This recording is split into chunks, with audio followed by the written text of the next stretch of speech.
John Kenny, how you doing? Good, John. How are you? You okay? Congratulations on the new gig to start with. I haven't really talked to you since you took over. Did it come up as a bit of a surprise to be in the position as head coach at this part of the season?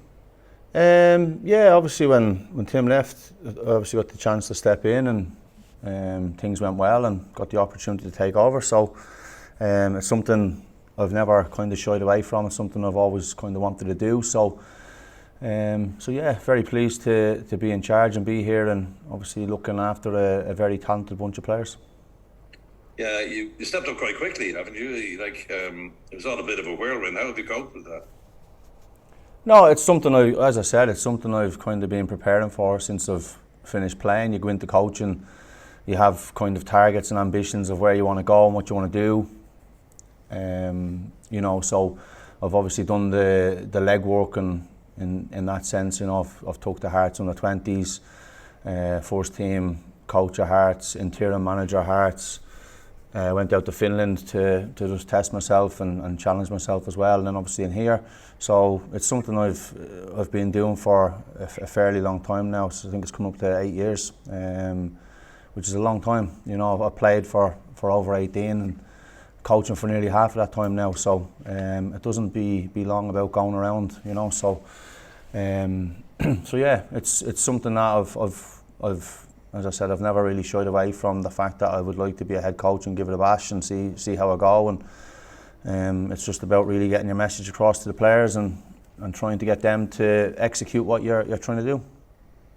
I presume you've got all your badges. Do you need any more? Or you've got them all of you? No, I've got the pro license. Yeah, so just need to keep on top of that. So just was doing a bit of CPD yesterday. Need to keep up on top of that. My 15 hours every 3 years, like most licensed coaches. So since you've taken over, you're on a pretty good run. You must be confident then of overcoming Dudelange in this round of the Europa League or the Europa competition. Yeah, we're obviously it's a tough one in the sense that there's not an awful lot of footage of them for since they've made changes. There's obviously plenty of footage since I've taken over. So we've done our best to get as much information as we can to the players for the squad that they have. We've looked at individual players. As I said, there's not an awful lot of footage of them since the new manager's taken over, on what his maybe favourite systems are. It's his first gig as manager as well, so it's not like we can look back at his previous clubs to see how he's set up and how his structure of his team was. So yeah, it's going to be very much going into the dark for the first part of the game till we get a grasp on where they're at. They've obviously had good success in Europe over the last few years, so it's not something or someone we can take lightly, I don't think. Just final question. I asked Jamie the same question as well.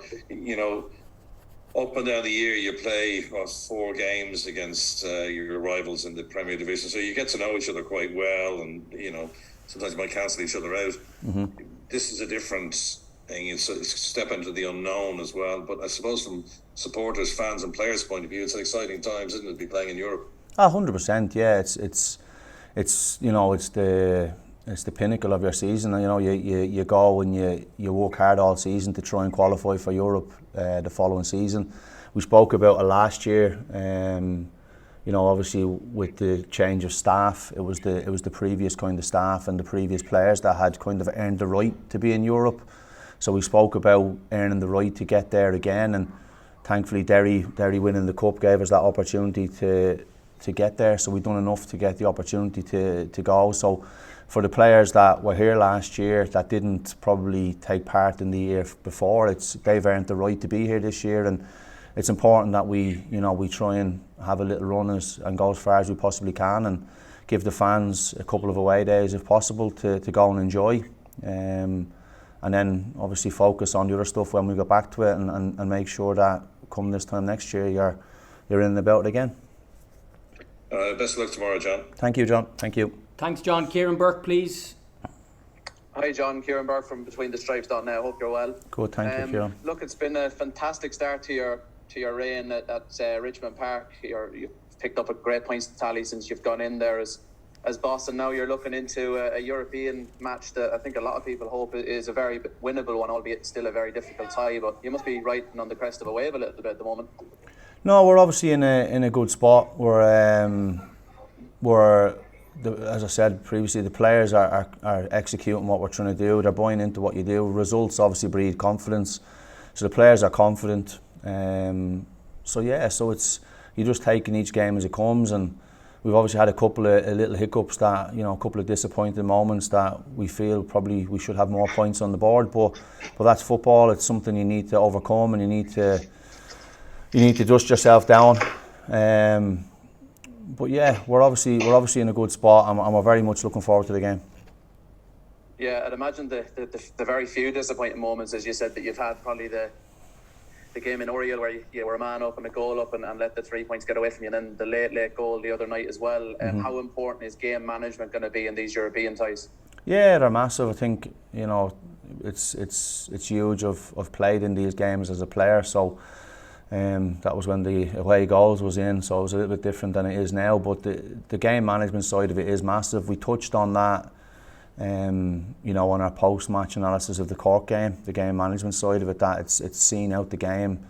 It's the little actions that can help you. The dark arts and as such, that can help you over the line. And I think it's over two legs. It's really important that we don't go hell for leather at the start. We're going to have to feel our way into this game and see where we're at. We have got good players in the attacking end of the pitch that we're going to have to unleash on them as well, and make sure that when we get the right opportunities, we try and take them. So yeah, it's very much something that we are mindful of and aware of, especially in Europe.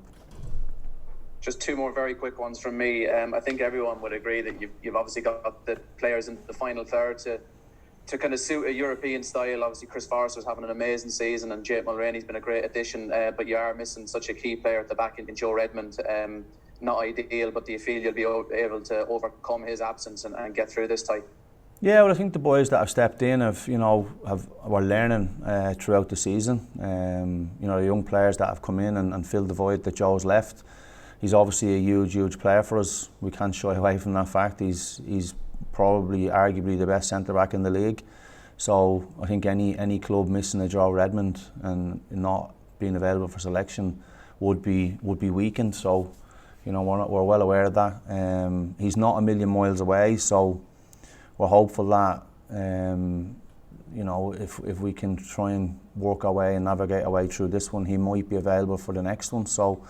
But we need to focus and make sure we defend properly. We know the threat that these teams have in Europe when you play them, and F91 are very much like that. They've got some good attacking players that we need to take care of, and we need to be mindful of that. We don't give them easy opportunities.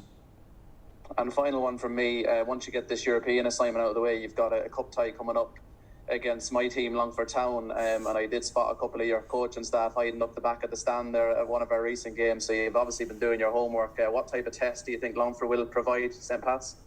Yeah, it's obviously one we're looking forward to as well. The cup is a massive part of your league campaign and your overall season. So it's really important that you do your homework. You can't underestimate any team, whether it be in the league, in the cup, in Europe. You have to give everyone as much attention as you do everyone else. So we know that they've got a few good players. I know that they're playing on Saturday as well, so I'll be at that game myself. So I'll probably see you there.